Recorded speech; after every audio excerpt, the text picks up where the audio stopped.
What's going on, guys? Welcome back to another episode of the Stay Strong, Stay You podcast. I am excited for this episode as we have a friend that has truly impacted and inspired my life. So, Monica, what's going on? Who do we got? What up, what up, what up? It's your girl, Monica. So today, you guys, definitely this individual is a definition of a rare breed. Through his strength, being vulnerable, sharing his journey, he has been a leader within the Rare Breed Academy. He is an amazing father to his son as well as a counselor. We have been beyond blessed to be inspired and impacted by this individual, and we're excited to welcome Matt Merchant to the podcast. Woo, woo! How's it going, What up, Matt? family? What up, family? Thank you so much. I appreciate you two way more than you guys know. The experience in Rare Breed together, and then now outside of Rare Breed, seeing you guys take off and what you're doing has been very inspiring. I appreciate you guys for having me on. We appreciate you and the way that you have shown up for Rare Breed with your commitment of posting videos and just the love and the heart that you have, man. It's truly inspiring. It has definitely kept me going at times, just knowing I can always jump in that Facebook group and see your face and hear that woo. Yes, definitely that woo. I don't do it as well as y'all do, but you definitely have been very inspirational. And it's crazy. I love the fact that here we are a year later, right? A year later from when we started Rare Breed Academy, but to see the growth from where we started to where we are now is amazing. And Matt, you definitely have shown ginormous growth in just your confidence and everything that you had to deal with during this 1 year. So I am definitely inspired by you, and I kept you in my prayers because I knew that was definitely something that you were very, very focused on, as we were. So our faith journeys were definitely important to us, and we know that that's something that was very, very important to you. So I appreciate you being here. Man, thank you guys so much. I just feel humbled. Everything you guys are saying, I appreciate y'all giving me chills over here. So, yeah, it's nice to it's almost like a celebratory thing that we get to do this together because of all the work we've all put in, and we've seen our lives transform. And I know that y'all feel the same way, that this is the very kind of beginning of it all, so it's exciting. It really is. I feel like we never fully know where this Rare Breed Academy will go.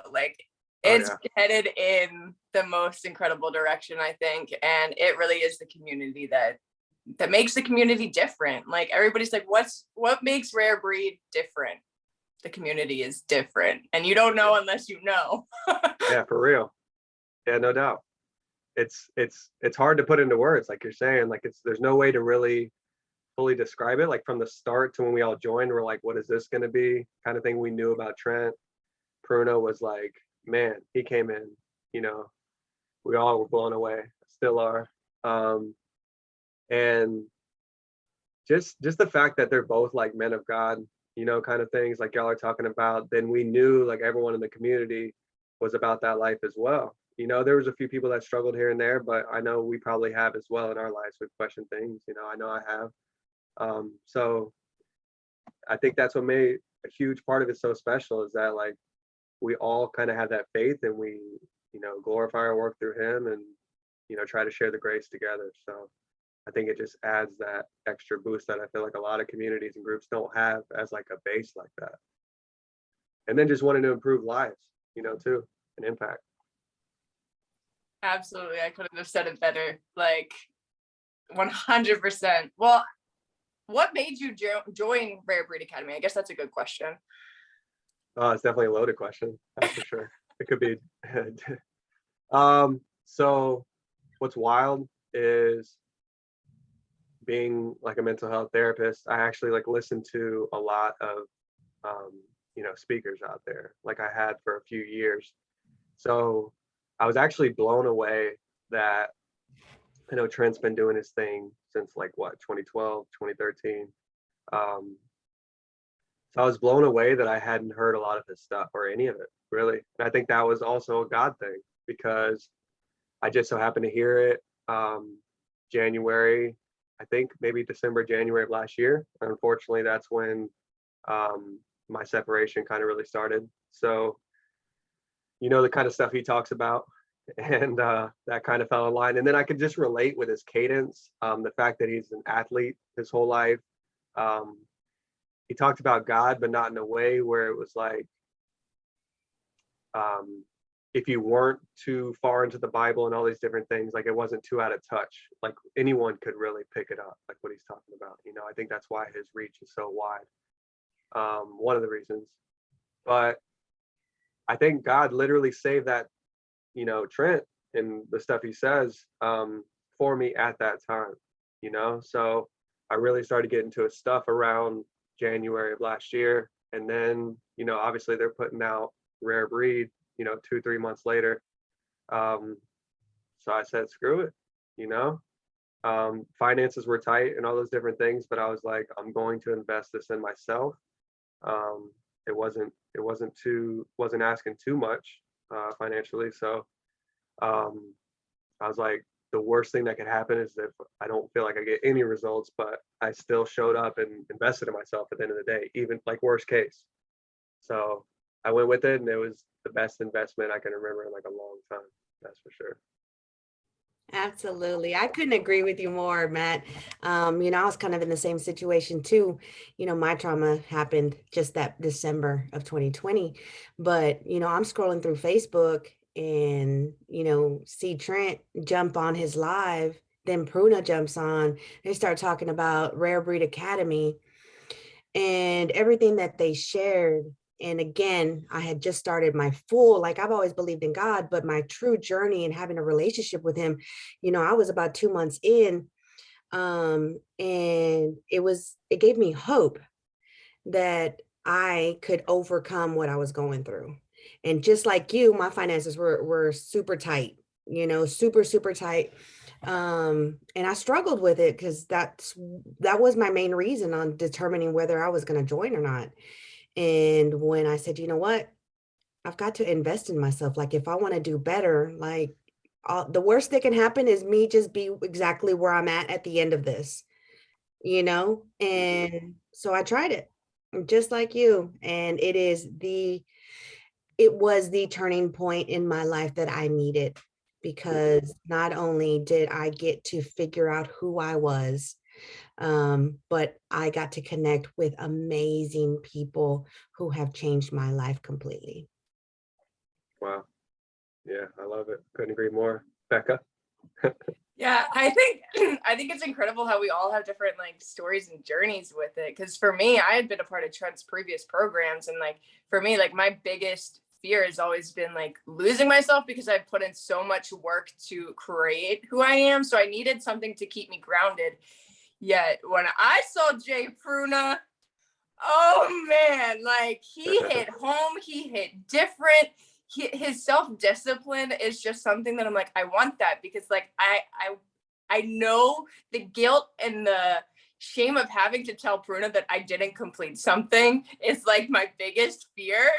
So it keeps me committed to what I said I'm going to do.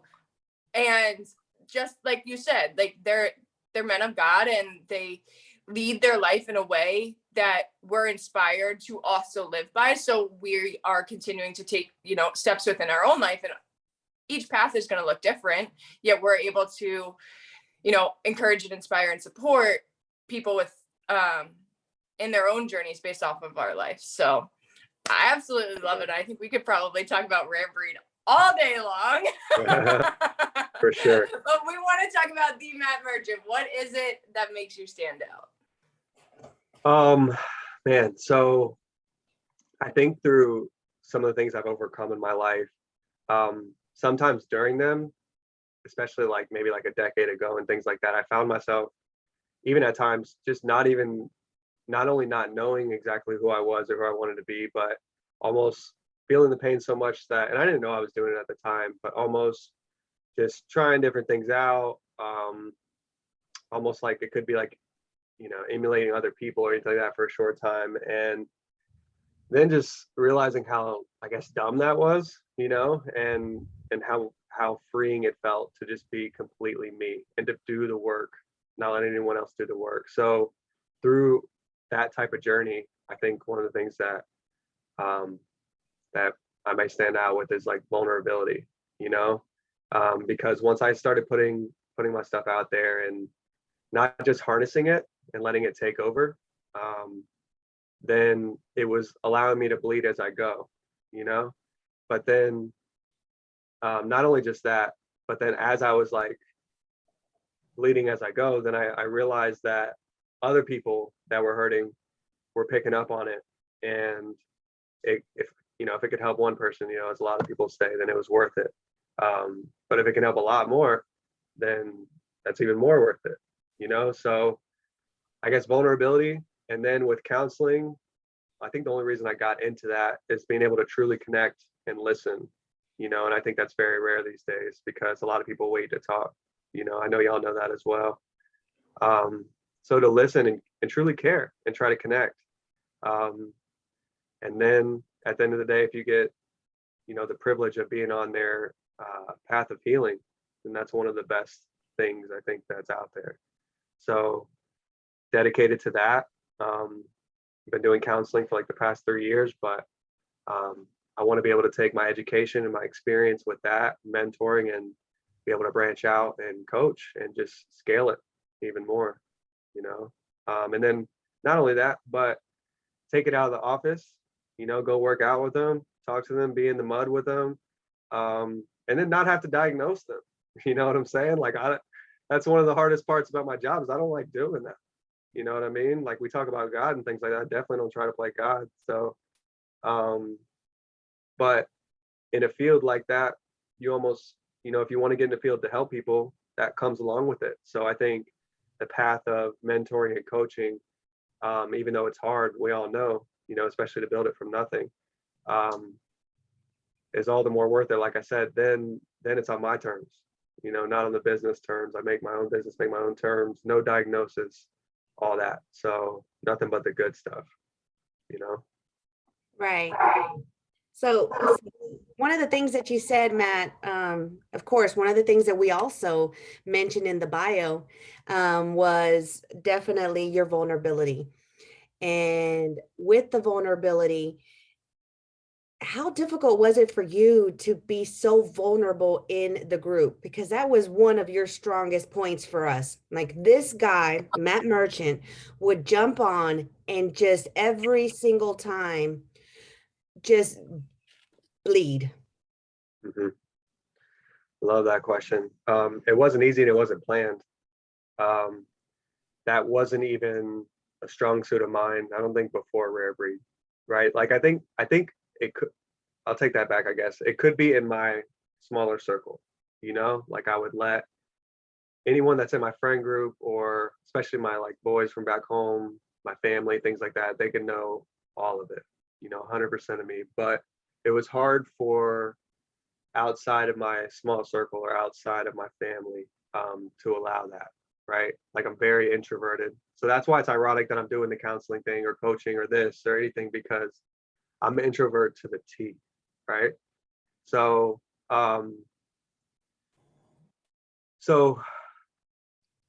it was almost like the David Goggins mentality, right? Like, what are you not comfortable with?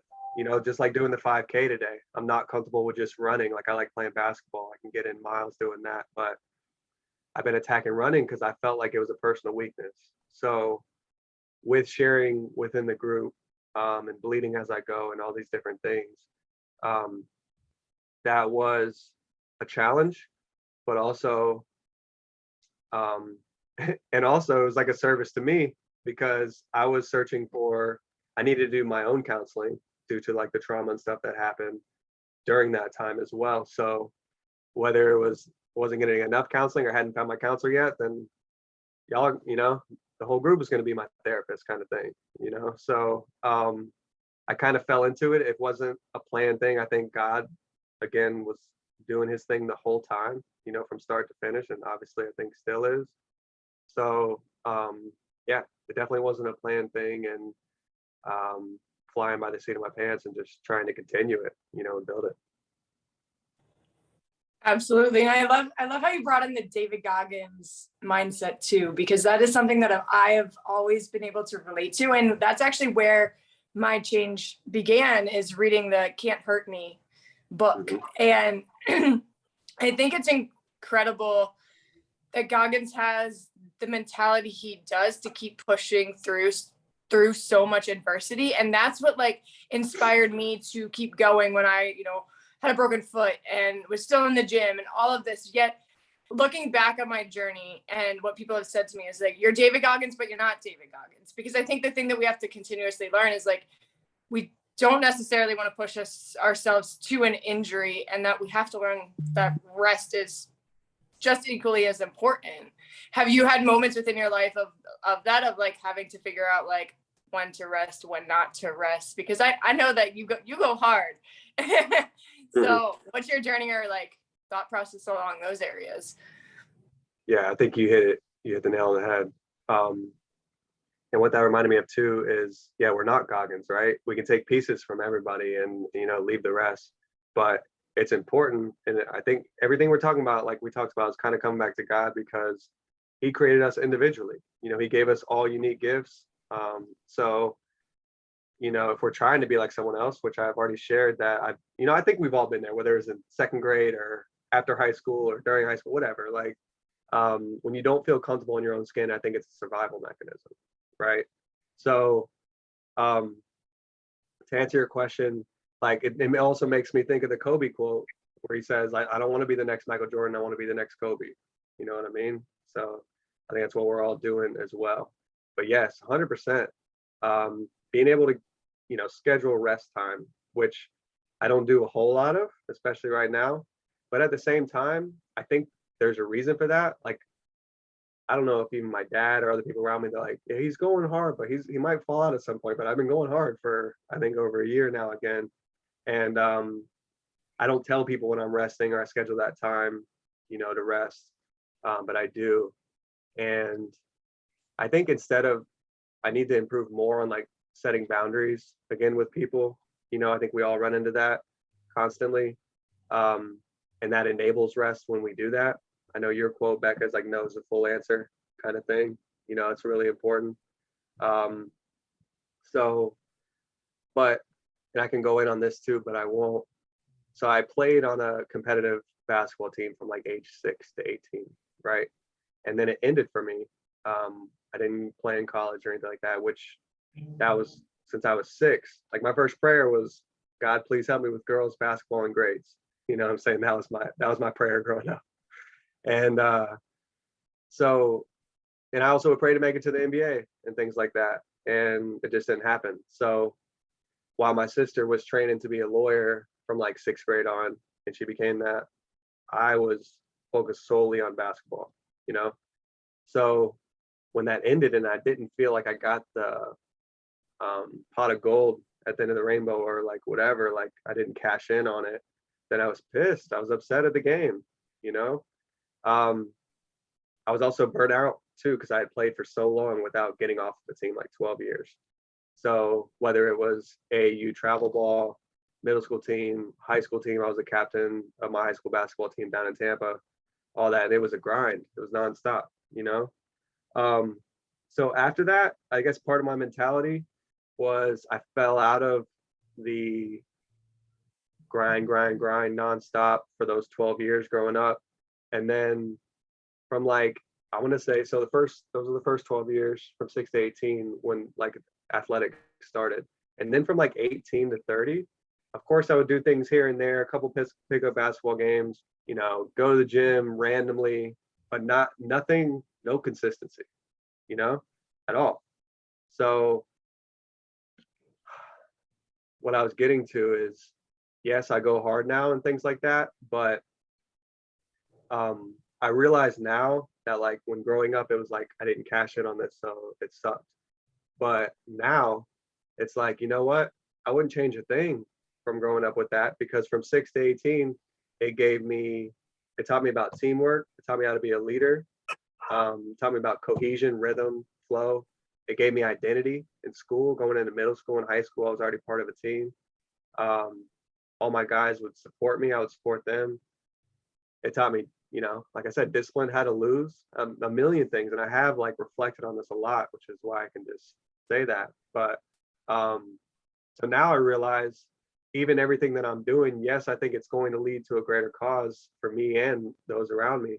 But now I'm realizing it's all about just enjoying the journey, you know? And like Kobe said, it wasn't about hitting that final shot. It was about the 1,000 jump shots in the gym to get there.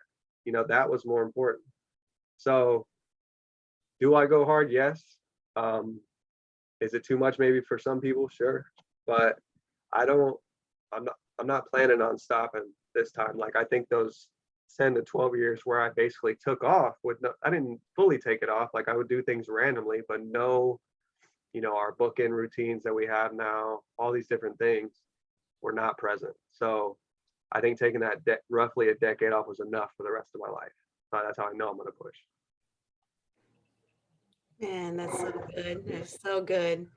And so what it reminds me of, Matt, and it's funny because you talked about how you played, basketball. Well, I played softball, you know, and so I played softball from when I was 9 years old, and I made a college team, but I didn't get to play because by the time I made it to college, I was pregnant.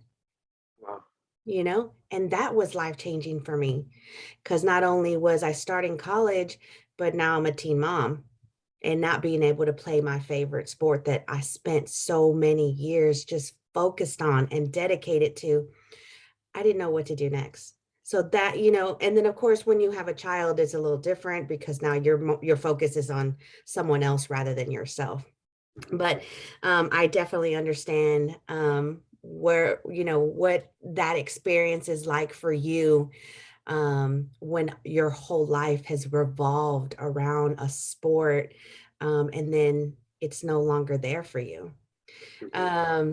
But still appreciate everything that I went through and I learned through that process because I played select ball too. So traveling and all those kind of things and playing ball year round, it taught me about teamwork and it taught me about discipline and it taught me all of those ground things that I knew that I had learned and grown on, that when I got to the point at 40 to now I get to focus on me, like the groundwork was already there. So that foundation's already there for us. All we had to do was just elevate from there. And tap back into it. That's it. That's it. Sure. Awesome. Wow. Yeah, I definitely think it's like how our life like prepares us for our future in ways that we don't know. And, it's made me reflect recently of like, I no longer, excuse me, I no longer regret anyone or anything that I have been around or things that I've gone through, because at one point it was exactly what I needed. I either needed that person to teach me a lesson or I needed that thing to guide me in a different direction for my life. But you don't know where your life is going to take you. And that's why you have to continuously show up and put in the work and just trust the process. And I love like also enjoying the process, because like when those moments come of like, oh, I went through that because of X, Y, and Z is happening in my life or whatever it may be, like, it's just a different road that, definitely hits different. But definitely, Monica brought up something that is also incredibly inspiring to me in your journey is the way you show up for your son and the way that you guys have just an incredible relationship, because that is rare, I feel.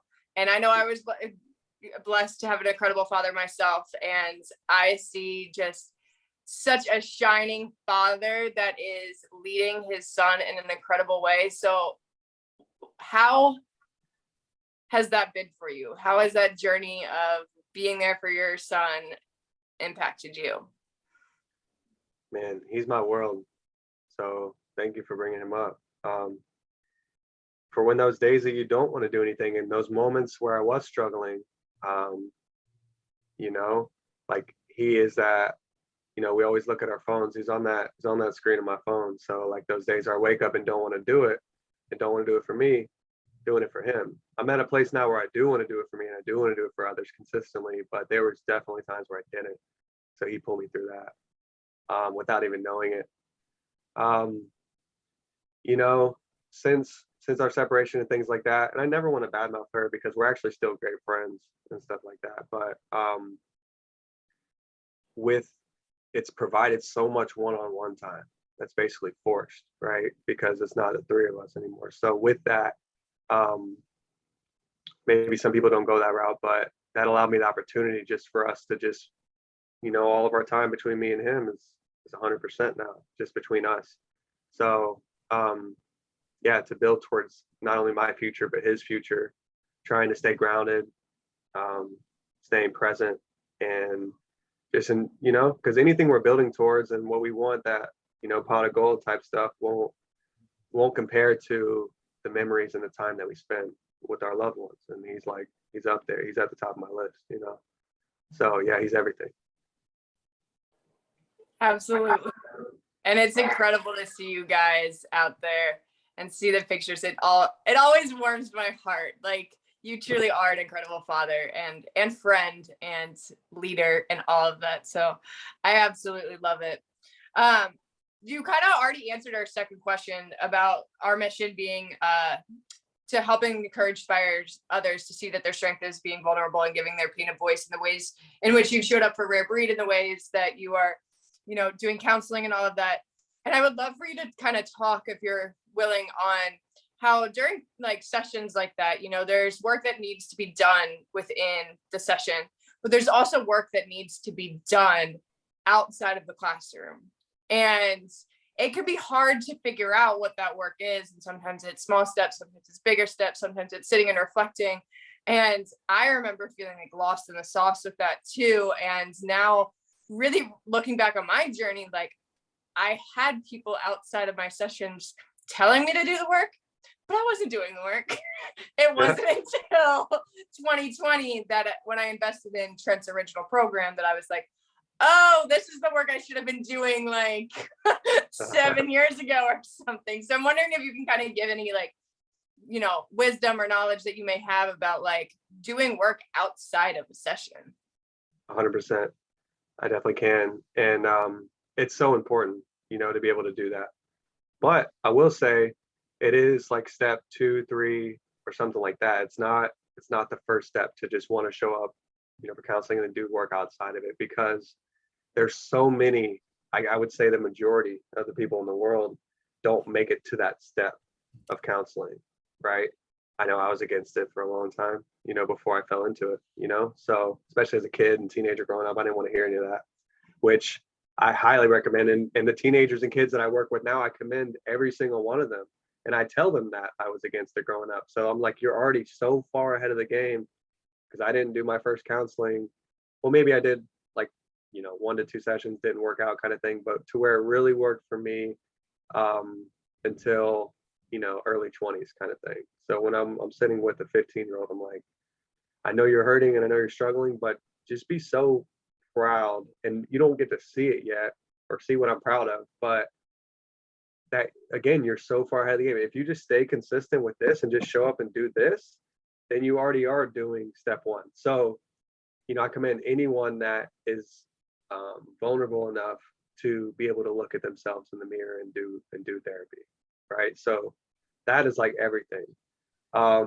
Now, when you start doing therapy and then, you get to know the person, you build the rapport, all that kind of stuff, and then you can start doing the work in therapy. And then that takes a while, right? Some people are ready to go right off the bat. We'll tell you everything in the first session. You're like, all right, let's go. We just skipped like 6 months, kind of thing. So then those type of people, it's like, here's some extra stuff, and it's person by person for sure. Like I don't give the same thing to, I can see 8 people in a day, and I usually don't get the same thing to 2 different people, right? So yeah, like it's that's the one part of this, like to answer your question, it's very individualized, right? It might be like, for me, when I was going through my stuff, I would wake up, the first thing I would do before I even open both eyes, I'd have one eye open and start doing push-ups, sit-ups, and jumping jacks, right? That would lead into like my prayer time, and then I'd make my bed. And then those are 3 wins right there to start your day. But I would say, like, if I'm giving work to some people in counseling, especially the hesitant ones, and I've got some court order clients as well, that have charges or something that have to do counseling, but you can say things that are like, showing up to this is your work outside of therapy. Because I know each week when you're thinking, yeah, I don't, we talked about some crazy stuff last week, not trying to do that, then just showing up is that first step, even outside of it, even though it's inside of it, if that makes any sense. I know it's like getting layered now, but yeah, like, you know, whether it's reading 10 pages a day or the push-ups, sit-ups, jumping jacks, walking for 20 minutes, you know, choosing to forgive people from the past, including yourself. Of course, doing it on your own before you ever do it with anybody else. And then a lot of times you don't need to do it with anyone else. It's a for you thing, forgiveness thing. So there's a multitude of things that you can, you know, like each individual can do, but that's the thing. It's usually for each one. Yeah, you said something really, really important for me, is definitely the forgiveness part. That's something that I hit on a lot anytime I try to share my story with people, is because when I started my journey, that's where I started, was forgiving myself. Because I wasn't perfect. I made mistakes. I intentionally hurt others. And so being able to forgive yourself and taking accountability for the things that I did, definitely was the first part. And then the second part was forgiving all of those people who hurt me. Um, because I knew that it wasn't about getting an apology or having them know that I had, forgiven them. It was making me free. It was allowing me to let go and move forward.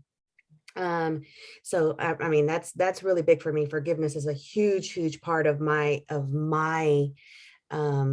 journey and where I started in my transformation. But one thing I wanted to ask you, um, is I understand that a lot of times it's different based off of the participant. Um, what would you say to someone who continues to come in for therapy? So they're meeting that first step, they're showing up, they're sharing, but then there's absolutely no work outside of there. Just getting creative with them, you know, because what worked for us might be look so different from what they would do, you know, asking them to watch a documentary that night instead of cartoons or something, you know what I mean? Or um, to not even dedicate themselves to journaling, but to write 3 sentences a night. You know what I'm saying? Like something that can be almost that would take, you know, 30 seconds or 2 minutes or whatever, that 2 minute rule that Jay talks about. We all know that golden rule, right? Just for like the listeners, he talks about, you know, not wanting to wash dishes, you know, but then he tells himself, instead of sitting on the couch, I'm gonna go wash those dishes just for 2 minutes. And then he ends up cleaning the whole kitchen kind of thing. And man, it's so true. I know we all use that. And so we, you know, I share that with clients. I definitely stole that from him and share that with clients as well. But yeah, like breaking it down to be like, maybe they can do something at like a 90% level at some point, but if they can do a 2% thing to start, like just make it so basic that like waking up, maybe not looking at the phone for an hour because that's so hard, but for someone like that, you know, when you open your eyes to like not look at it for 5 minutes, you know, or whatever it is, like anyone can do something outside of therapy that can just, but it's just the level of it, if that makes any sense. Like just feeling that they're committing to something, even if it's the most basic thing in the world, right? But once they feel that and they do that, then they feel like, oh, I accomplished that. And, you know, and the whole thing too, and this can lead into a whole different conversation, is to not give someone like that military routine at first. You got to be very careful with that. You know, you throw 10 things at someone, good luck with that. Like if I'm gonna start 10 things right now, I'm gonna be lost, you know? So like do that one thing. And Ray taught that as well. You know, do that one thing, and once you have that in your bag, then do the second thing, put that in your bag, and keep doing those things, but then add it from there. Absolutely. I could not agree more. And I think like you said, it really does come down to that one thing and doing that one consistent thing and then adding on to it. Because I remember being in that situation of like feeling like I had to like get it all together at one moment, and like that led to then like a down spiral of like, I can't do this, I'm not good at this, like, but those small consistent steps really create your routine. And you know, hearing, I think also like the thought-provoking questions that, you know, can happen within a session and reflecting those, you know, outside of the room. I know for me that was something like looking back that I didn't really do and I wish I should have done more, but I love doing now, is anytime a question that comes up that hits home for me, like I consider it worth work. It's hitting home for me for a reason. And that allows me to, dive further into it. And the other thing that you said that really hit home for me was build a rapport and really like have that connection with someone. Because to me, I started off at therapy when I withdrew from my first college. And it was kind of like an agreement between me and my parents that I'd go. And my first therapist, I did not get, we got along for talking about anxiety, but I wasn't ready to open about my trauma. And it wasn't until later on in life that I, off the bat, had this connection, probably because my best friend referred me to her, but we had this connection that was unbelievable. I was one of those people who was able to skip like 6 months because I had the trust and it was there. But still to this day, I tell people, do not be afraid to therapy or coach hop, because that connection is truly important. And just because you have one negative experience with one therapist or one coach, that therapist or that coach does not define the whole realm of coaching or therapy. And finding that person that you can connect with to learn and grow and take those 1, 2, 3 small steps forward is absolutely freaking phenomenal. And it is a for you thing. So you have to be willing to like go through that process. That's critical. Like what you just said about not letting one bad apple, whether it's a coach, a teacher, a mentor, a therapist, whatever it is, to ruin and think that you have to not trust anyone, above you for the rest of your life. And it doesn't have to be necessarily a coach or a therapist either, or a counselor. Like there's like little guardian angels walking around all over the place doing different roles that are doing things. So putting your, it's just someone that usually has something or is doing something that you want, usually a little bit older, or could be a lot older or whatever. That's not always the case too. You learn from young people. I learn from a lot of my clients nonstop. It's not just, it's a two-way road, So yeah, definitely a full circle thing.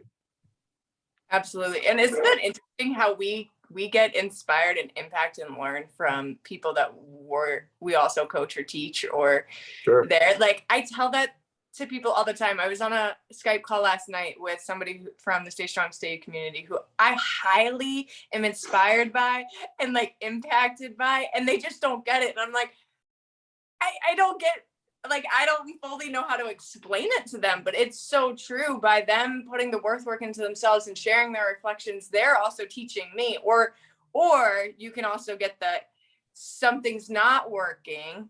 How do I improve so this person can continue to grow? But it's truly an incredible journey. It's crazy. You're absolutely right. Yeah. Yeah, it's definitely inspiring when you get to see the people that you've been trying to help grow, and they overcome the things that they had been struggling with, and they're excited to share their news with you. I mean, that is like the best feeling ever. So when I get messages, it's like I want to stop what I'm doing and give them my full attention, because they are super excited to share what they've learned from us and just been able to overcome something. And it's amazing. It is the best feeling. And, like you said earlier, Matt, sometimes it's just helping that one that really just brings happiness and joy to your soul, because it just reminds me that I'm doing what I'm supposed to be doing. Right.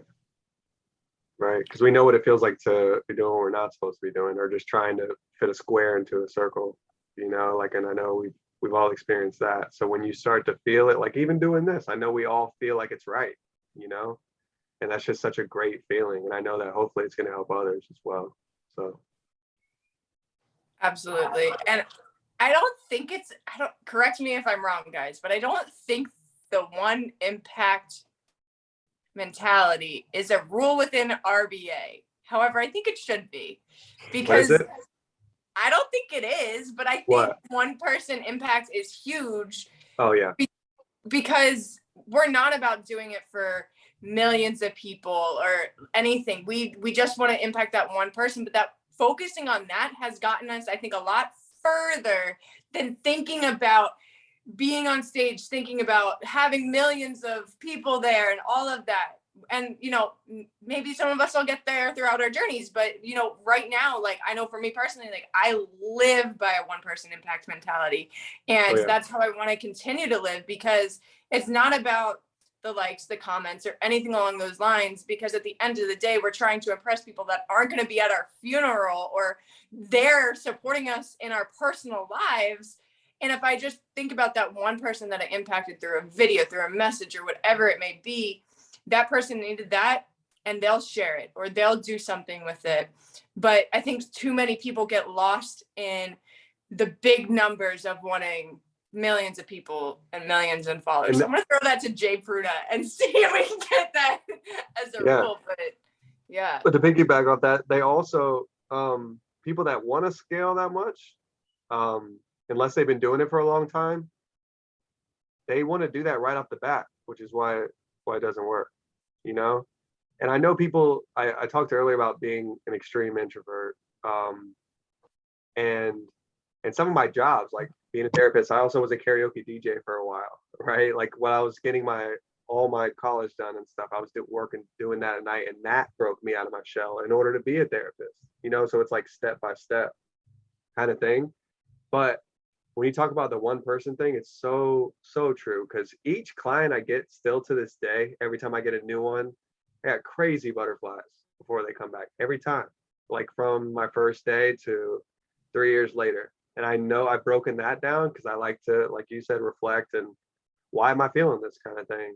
And it could be due to introverted, but what it really means is that we care. You know what I mean? And there isn't one person that I get to meet and work with that I'm not like, my heart's going crazy. And I just have to push myself out of my office to go walk and get them every time. Lately I've just been saying it to them, like especially if I notice they're nervous, like, look, maybe I'm hiding it better, but I'm nervous too, like every time. And it just means that you care, because like I said, people throw around the word introvert and empath all the time, right? But to be that, then you actually feel and know what it feels like to not, I don't know, that I feel like that comes along with anxiety and things like that. And if you're an extrovert and you're just ready to go all the time, not to say I know you have that, but you deal with both, but I feel like that's a lot. It could be easier, because then you're just putting it out there, like that's what I can do. And I'm not talking about you, Becca. I know that you said you're an extrovert, but I think you're like a hybrid too, because part of you can be pretty introverted as well. But I don't know. I think with being introverted and empath, then it's almost like you automatically connect with others like that, because it's just not easy, if that makes any sense at all. No, it definitely does. And like the other thing I think that's incredible is like, I didn't necessarily know that you were an introvert. Like I think I like knew, but I didn't know. So it's like to like get that confirmation. But like, no, I think I've always really honestly like wanted to always learn from introverts. I knew Trent was an introvert, and I didn't like fully understand it because I'd like watch him do all that he does, and I was like, how do you do this? And the thing that's inspired me about introverts is like, I've needed to not be so extroverted, because I had that anxiety and depression, and I was clinging on to other people because it was escaping me from my pain and world things that I didn't want to face. And I clung on and became overly loyal, was clingy. Like I was probably really annoying to some people. And, at the same time, like I had to recognize, like, I have to become a little bit introverted and more dependent so that I can face these traumas and things within my mind and take care of myself. So now I personally say that I am extrovertedly independent. I love people, love me some people, but at the end of the day, I need my good quality me time. And I think that's like why it's always good to like have different perspectives of like what it's like to be introverts, because introverted or extroverted, because I know introverted people who have gone way more quicker because they're able to, be inside and like record their own videos and they don't have to deal with other people. And then there's people like me who are, I'm like, I need somebody with me on this journey. Yeah. So there's so many different like roads of life with it, and it's embracing who you are. You like being a part of a team though. That's you extrovert or introvert. I like that a lot too. Yeah.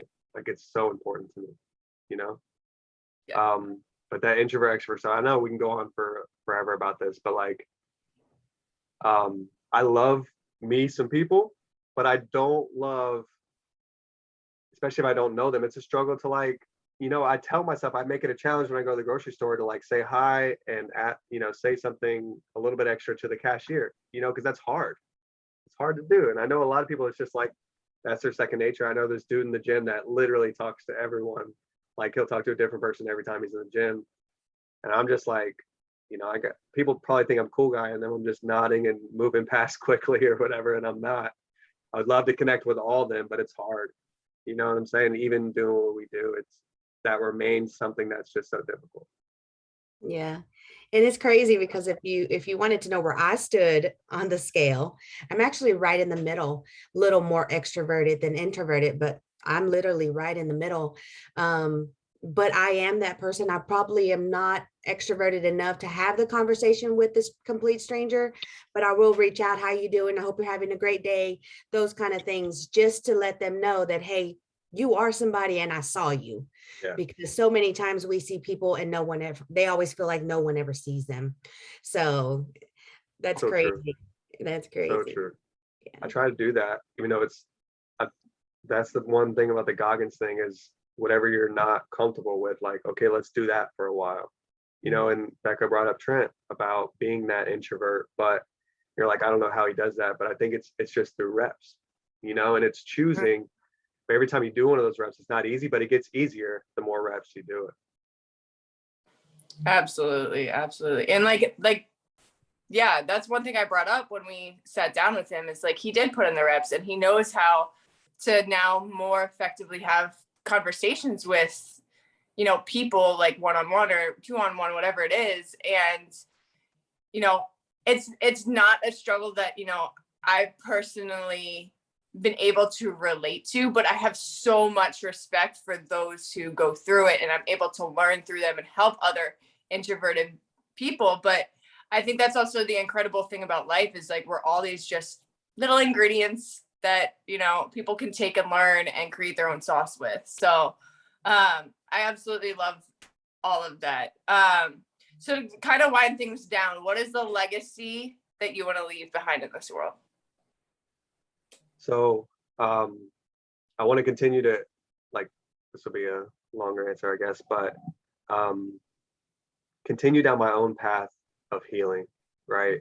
And whatever that takes. And it's a daily, hourly, minute, sometimes second to second process.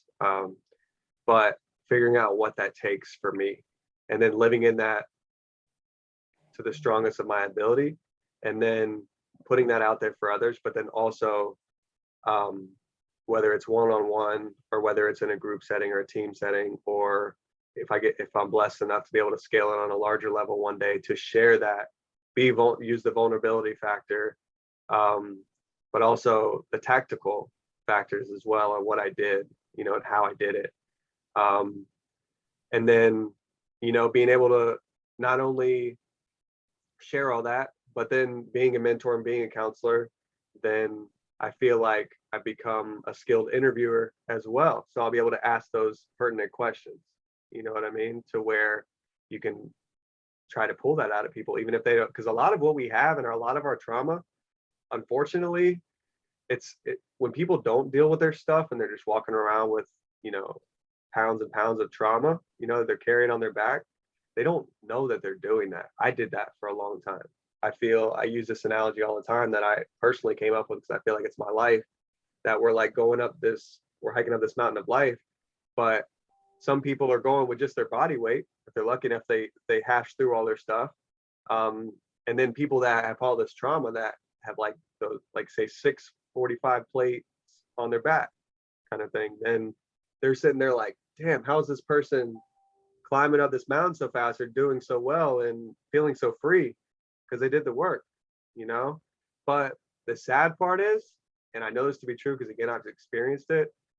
There are people out there that are just like hurt and they're like, I know why I'm hurt and I just don't want to deal with it. It's too painful. And that's one thing. But then there's a lot of people too that have no clue.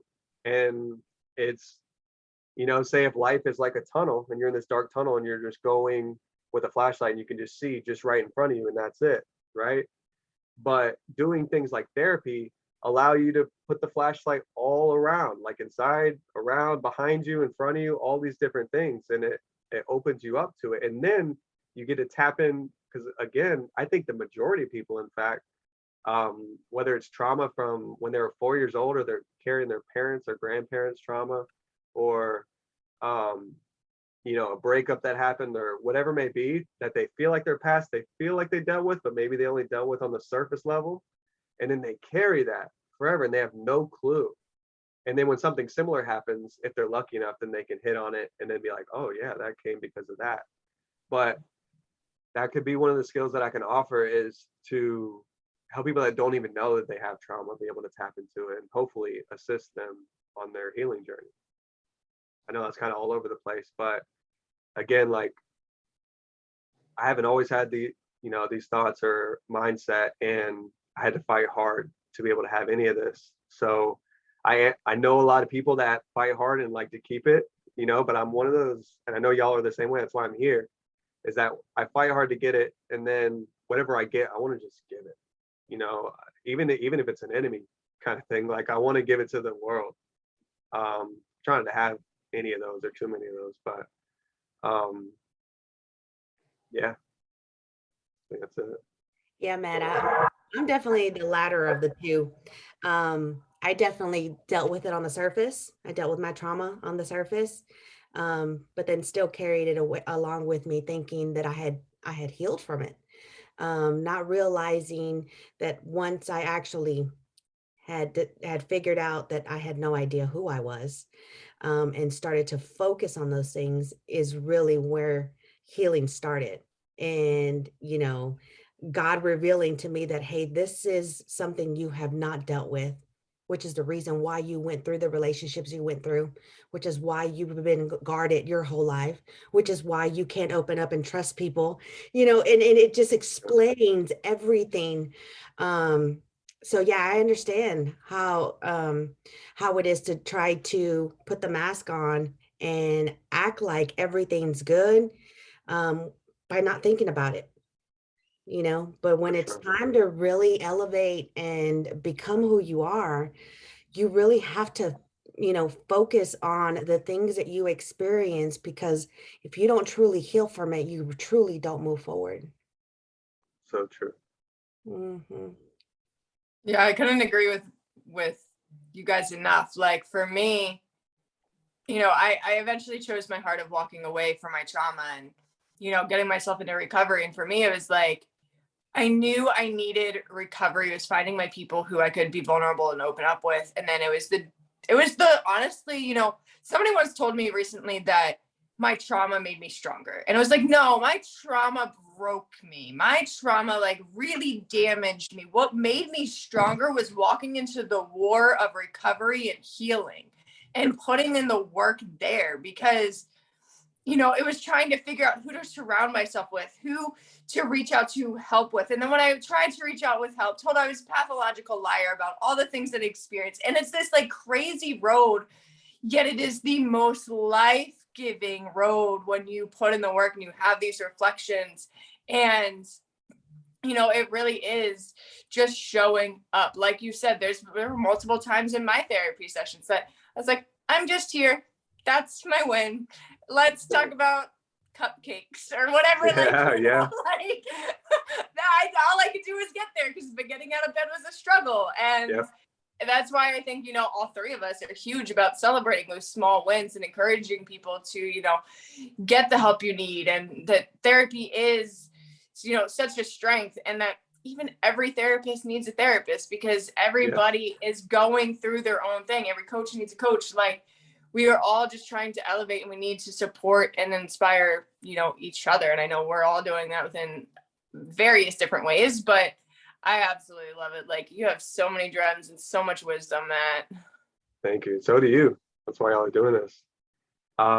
Something made me think of too, though, and for like the people that are going to listen to this, I think there's layers to when someone said that your trauma gave you the strength, and I think your answer is 1,000% correct, right? But if you didn't experience that trauma, would you have ever gone to this war on yourself to be able to heal like that?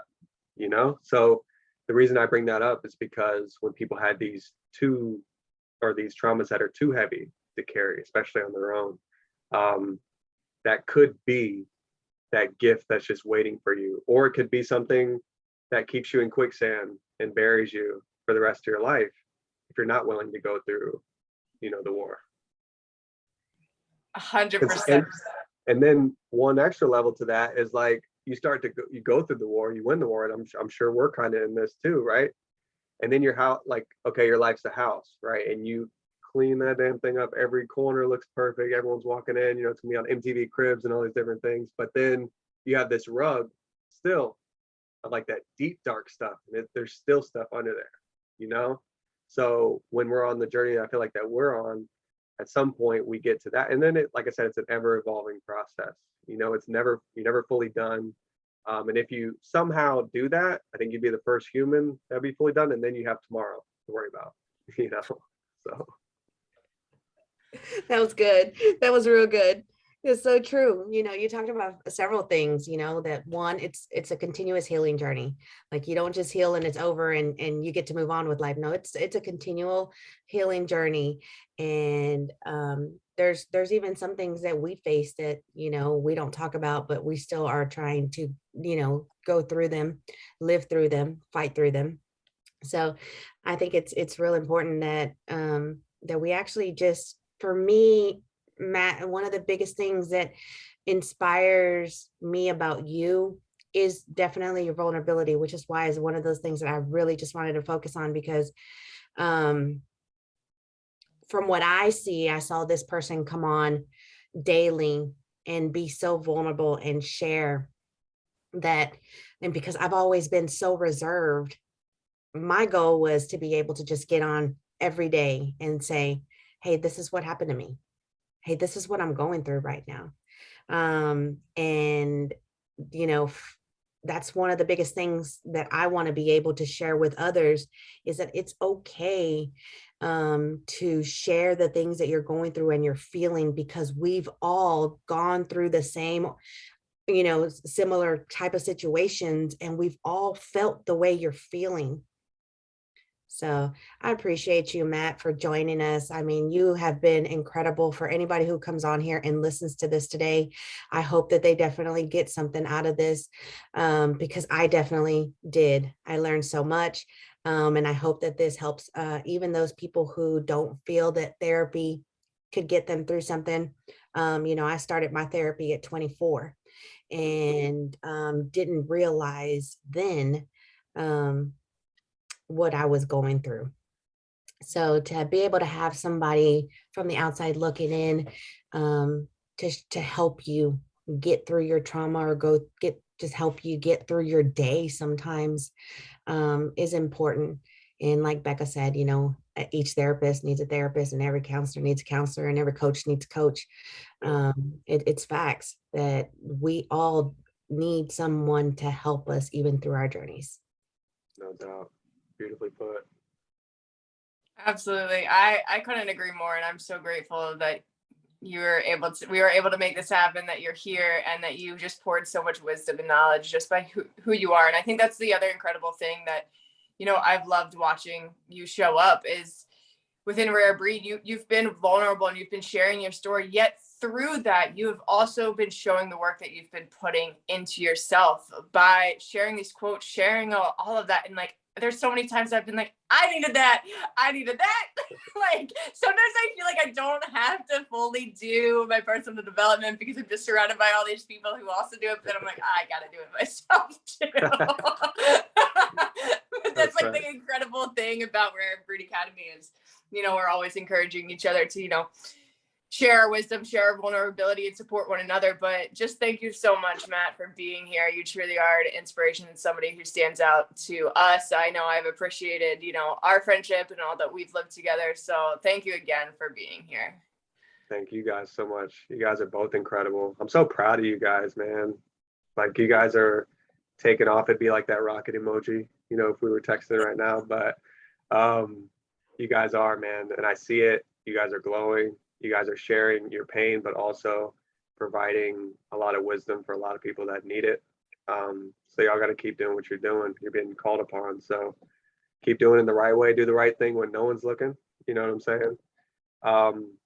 But the one last thing about what Monica was talking about too, it's also been a fear of mine to like first couple videos I did, I'm like, man, I hate my voice, you know, and right now, like the voice is extra bad because I've had sinuses like issues for the past week and I just ran that podcast. So it's all just, you know, whatever. But I had to get used to my voice, you know, and I still to this day, I'll do it. And one of my things is I never, even if I mess up in the middle of it, I don't re-record, you know, it's just always like the part of it's that raw.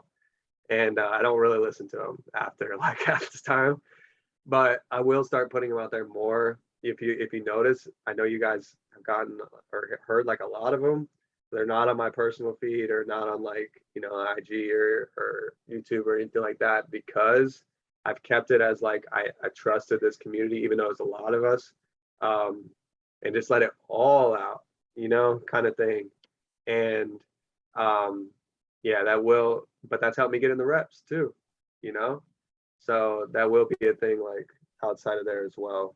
But yeah, I totally get what you're saying, Monica. And so much respect for you for like acknowledging that it is a safe place and to recognize that not everybody needs a full access pass into your life. Right. And anyone that's trying to put their stuff out there, like even if it's recording a video and sending it to 3 people in your friend group, you know what I'm saying? Like let it out, let them feel it together, all that kind of stuff. Like it doesn't have to be blasting out there to everybody, you know? Exactly. And it's good to have that safe place where you can practice those things and figure out what you want to put out there, because that's something like I was just thrown into the sauce of this whole social media influencer thing and I still don't know what the heck I'm doing and what I want to share, what not to share. Like trust me, it's a real mental game. Yeah. But like it's truly inspiring just to see you show up and, you know, be a real, raw and authentic self. And like, I am incredibly grateful that I've been able to connect with you and see that, because you have impacted me so many ways. And I know that you're just going to continue to make an impact on the community and people in your life, anybody who comes across you, because you just have that shine and that impact within you. Thank you. Obviously you do too. And Monica as well. And you know, another reason I wasn't putting it out there too is because I am a therapist, you know what I'm saying? So like, I don't necessarily want every client to know every detail. But again, like once I, you know, continue to do my thing and, you know, it'll never change. Whatever I'm putting out, I will, just like y'all, will be 100% authentic. It won't be staged. It will be vulnerable, all that. Absolutely. Yeah, that's what's up. Well, where can people connect with you or support you in any way? If you do want to put that out there, that is a door open to you, but we like to allow people to connect or share any words of encouragement, maybe how they impacted you. Is there anywhere they could reach out to you? For sure. It's nothing huge, small stuff. I kind of do that on purpose on Facebook, Instagram, Snapchat, but you can basically just put in Matt Merchant.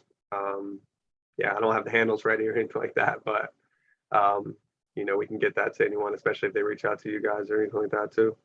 Yeah, absolutely. We can put it in the show notes. Mm-hmm. No doubt. Awesome. Well, thank you again, Matt and Monica. Any final thoughts or anything on your end? I think for me, the only thing that I want to make sure that the listeners understood from today's episode is, one, regardless if you're male or female, it's okay to get a therapist. Two, how important it is to be vulnerable and really just face who you really are, you know, and accepting who you really are and taking accountability for the things that you did. So Matt, I definitely again, this was extraordinary. You are amazing. I am so glad that we did finally get this episode recorded, and I cannot wait to see what, you know, is in the future for you, because I know that you've been working hard, and we're definitely going to continue this collaboration, this connection, and everything with Rare Breed. Definitely brought us together for a reason, and there's always a purpose. And so I appreciate everything. I'm so grateful that God definitely crossed our paths.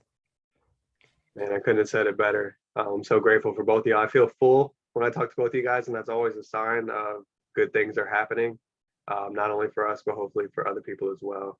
And that last part that you just touched on, healing is everything, forgiving is everything, not to just the obvious ones, but for ourselves, you know, healing, not just healing others. Y'all got to remember that too, right? Like you got to continue your own healing path, your own forgiveness path, or else it won't come off as 100% genuine as you guys are, if you don't continue to do the work. So we all three have to continue to do that if we want to do anything for anyone else. And the forgiveness thing, I know when people hear that, it's like at first it's almost like a short circuit in people's brains. And I think that's because we're taught forgiveness in kindergarten, right? I've came to this realization, I share it with a lot of my clients. It's like something bad happens between you and, you know, Tommy, and then, you know, the teacher sets you in timeout for 5 minutes, then brings you back together. Then it's like, okay, now you both have to do what? You have to say sorry to each other, and then you have to do what? You have to forgive each other. And then your 5-year-old self is like one of your most authentic selves and truthful selves. And it's like, I got to do what? You know what I mean? So it's like, we are programmed, especially by our kindergarten teachers, to hate forgiveness, right? And that's where it comes from, I think, for a lot of it.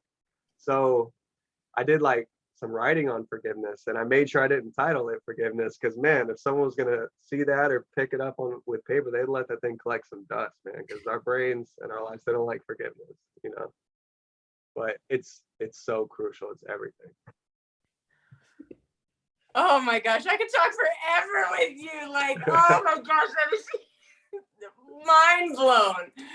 With all that being said, though, we are going to wind down the episode. Make sure you guys tap in. If Matt said anything, which I'm sure he at least said one thing that has impacted your life, share this with somebody that you know, and continue to be the resilient warrior that you are within this game of life.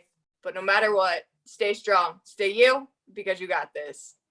Peace. Peace be the journey.